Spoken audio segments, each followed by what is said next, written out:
Your name, please? My name is Shaul Katsav. Are you an author? Yes, I am. Israel's enemies within. That's quite an accusation. The enemies within Israel, meaning in the government? It's part of the government. I'm not focusing on the government itself, but I did focus on some elements in the Israeli parliament as we speak.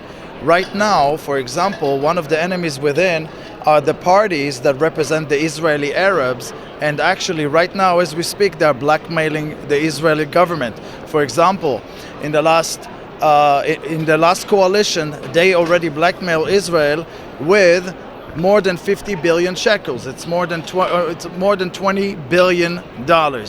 And for government monies. Government monies, yes, exactly. And imagine to yourself if there's going to be any escalation with the Israeli-Palestinian conflict, probably they're going to break the coalition that exists. So I considered the parties with their ideology that was completely anti-Israel as an enemy within. But it's not just the Israeli Arabs. I also focused on the Israeli Supreme Court.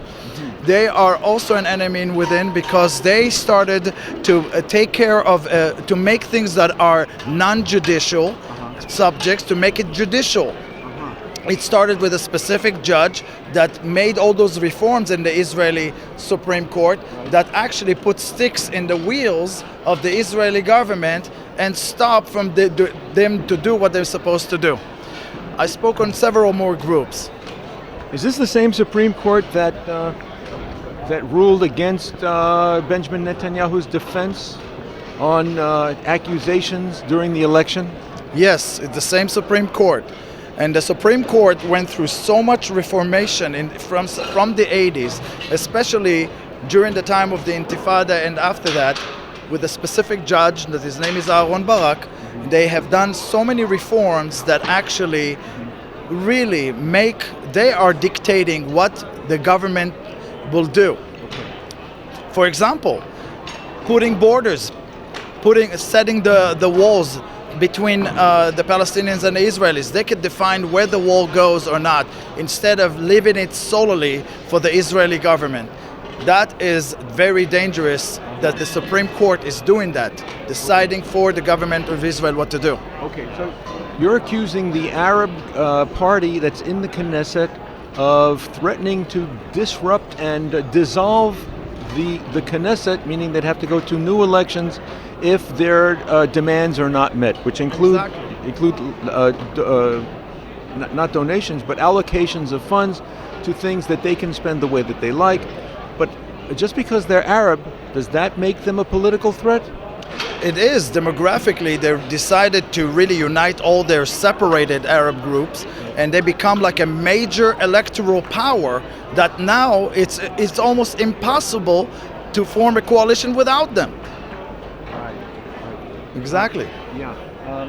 But what's their agenda long term, to keep Israeli Jewish law in power? There is a hidden agenda that eventually is to really stop Israel to exist, and I could prove it through the book. And there are some individuals from the parties that some of them really act as acts of treason against Israel. For example, Mr. Daraushe, he was a Knesset member, and now he's in Syria, between Syria and Lebanon, living there. He didn't come back to Israel. And not, until today, he supports the Hezbollah, he supports the Syrian regime, and he's a completely anti-Israel. Azmi Bashara was also the teacher of Hanin Zouabi, that used to be a parliament member not long ago. She was his disciple. They having a very anti-Israel, anti-Zionist, and they are totally support all the terrorist organizations. Of course, they won't say it out loud, but they support the destruction of Israel from within, from inside the Israeli parliament. What's the name of the book, and where can people find it? The name of the book is Israel's Enemies Within. Here, I'll focus on that to the camera. This is okay. Good. Yeah. Written by and me. Where can people order it? They can order it on my website. It's www.oliveoilvalley.com or Amazon.com. They can order it from there. And the reason why I felt that topic was in my heart for 15 years.